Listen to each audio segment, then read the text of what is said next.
ऐश्वर्या पंडित जी हैं और उनसे समझेंगे कि जो किताब उन्होंने लिखी है उसके पीछे क्या सोच थी। इंडियन रेनेसां, पुनर्जागरण, अगर मैं गलत नहीं हूं तो मैम, क्या मैम सोच थी? सबसे पहले तो इसके नाम के पीछे आपने आई थिंक सबसे ज्यादा टाइम नाम पे लगा होगा।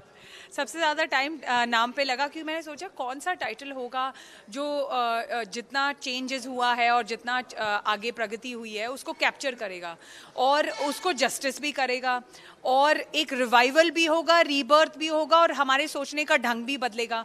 तो काफ़ी 5-6 तरह के मैंने टाइटल सोचे और फिर मैंने सोचा इन 5-6 टाइटल्स का जो मिश्रण होगा वो ये रेनेसा होगा, क्योंकि Renaissance means rebirth, revival, change, पुण्य जन्म।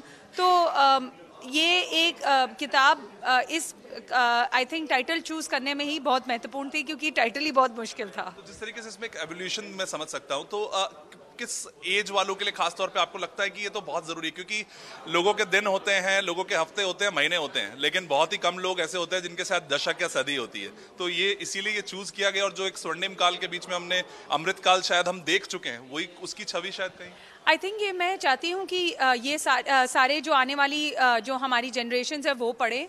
हमारे जो करंट लोग जो इस देश में जो चेंज आ रहा है उसको एनालाइज करें। ये किताब से कुछ लोग अग्री कर सकते हैं, डिसएग्री कर सकते हैं, पर मैं कहूँगी किताब ज़रूर पढ़ें, तभी आपको पता चलेगा अलग अलग चैप्टर के माध्यम से कि कैसे अलग अलग तरीके से चेंज आया है। इसमें आंकड़े भी दिए गए हैं, वेरीफाइबल हैं, फुटनोटेड हैं और ये उन लोगों से लिखा गया जो एक्सपर्ट है फील्ड में, जिन्होंने कई मॉडल एनालाइज किए हैं और उस एनालाइजिंग पे और कई मॉडल देखकर वो इस कंक्लूजन पे आए हैं कि लास्ट के जो 10 साल थे उनमें बहुत सारा चेंज आया है।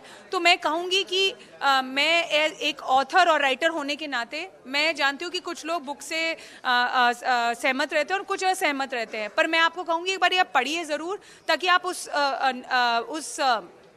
कंक्लूजन पे आए, और हम डिबेट के लिए तो हमेशा तैयार रहते हैं। तो ऐसा कुछ आपको लगता है? क्योंकि बुक्स इस टाइम पे आई थिंक ये जो बुक्स लिखी जाती है वो एक इतिहास के तौर पे रहती है, चाहे कोई भी एज हो, आने वाली एज भी उस बुक को ध्यान रखेगी। तो आपको लगता है कि वो डिजिटलाइजेशन के बीच में इस तरह की चीजें जो वेरीफाई होकर एक किताब में संजो दी जाती है वो बहुत जरूरी हो जाता है, जो चीजें आज शायद ये इतिहास के रूप में बाद में देखी जाए? अब जैसे कि हम फ़ोन यूज़ करते हैं, डेटा कंज्यूम करते हैं और हम उसके बारे में ज़्यादा सोचते नहीं हैं। हम डिजिटल पेमेंट्स करते हैं, हमारे लिए वो एक रोज़मर्रा ज़िंदगी का एक हिस्सा बन चुका है, तो हम उसके बारे में ज़्यादा नहीं सोचते हैं।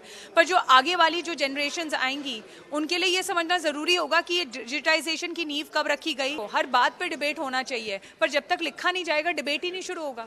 आखिरी सवाल मैं सब ऑथर से पूछता हूँ, कितनी मेहनत लगी थी? मतलब दिन रात एक करने पड़ते हैं, लेकिन अगर कितनी मेहनत लगी? साल, 5 साल, 3 साल, 4 साल? अब ऐसी book of sitting prime minister जो है उस पर आप जान सकते हैं कितनी मुश्किल होगा लिखना। तो हर एक आंकड़ा, हर एक चीज़, हर एक लाइन, हर एक वर्ड का प्रॉपर एडिटिंग और देखना, पढ़ना, लिखना करना पड़ा।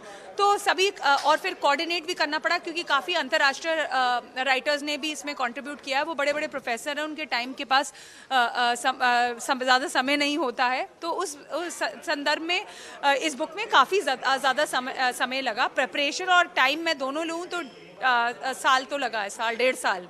Thank you so much. Thank you. तो यहाँ पर ऐश्वर्या पंडित जी थी जिन्होंने इस किताब को लिखा है, और एक युग तो बहुत सारे आएंगे लेकिन उन पिछले युगों को जानने के लिए वो किताबें बेहद ज़रूरी हो जाती है, और ये किताब कुछ इसी तरीके का एक मैसेज भेज रही है।